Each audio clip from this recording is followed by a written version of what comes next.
The moon hung low in the ink-black sky, casting eerie shadows across the desolate industrial wasteland. It was the kind of night that whispered tales of terror, the kind of night that drew Marcus to places he should never tread. Marcus had always been fascinated by the macabre, the unexplained, and the dark corners of the world.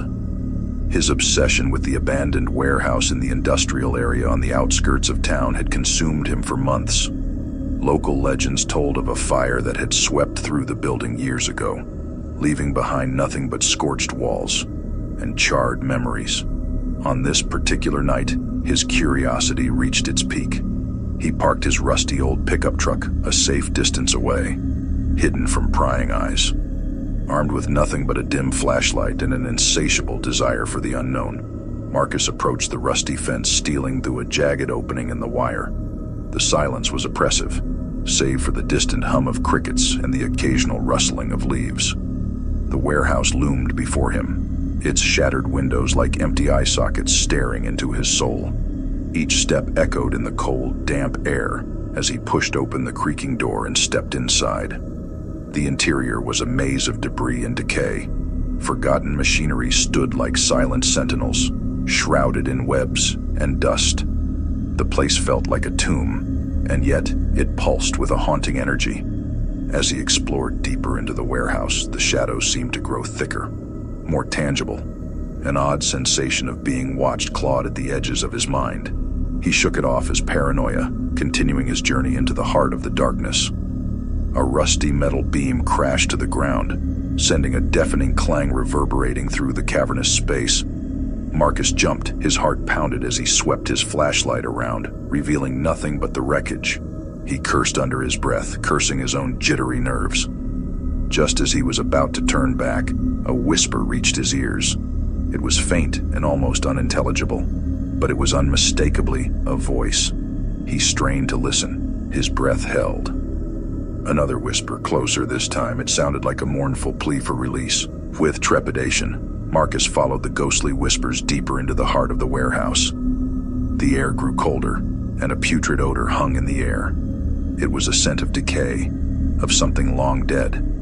His light flickered, casting unsettling shadows that danced like specters on the walls. As he turned a corner, he stumbled upon a room shrouded in darkness. The whispers were louder here, more desperate. His flashlight revealed an old, rusted cage hanging from the ceiling. Inside, he could barely make out the form of a man emaciated and shackled. With trembling hands, he approached the cage, and the horrors of the past began to unravel. The man's hollow eyes met his, and he recognized the face of a local legend, a missing person who had vanished without a trace years ago. What tragedy had befallen him? Why had no one looked? "Help me," the man croaked, his voice barely audible. "They're still here, trapped in the shadows." Marcus fumbled for the cage's lock, his fingers trembling.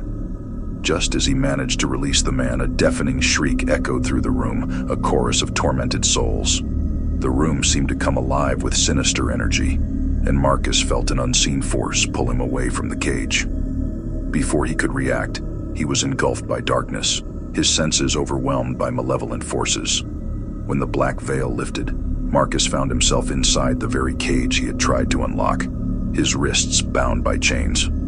The man he had freed had vanished, leaving him alone with the haunting whispers. Desperation clawed at Marcus's heart as he realized the truth. He had become the captive, ensnared by the malevolent forces that still roamed the warehouse. The room pulsed with an unnatural energy, and the shadows closed in on him, their icy grip tightening. As the whispers grew louder and more sinister, Marcus knew that he was now a part of the tragic tale that had unfolded in this forsaken place. He screamed for release, but there was no one left to hear, no one coming to answer his pleas.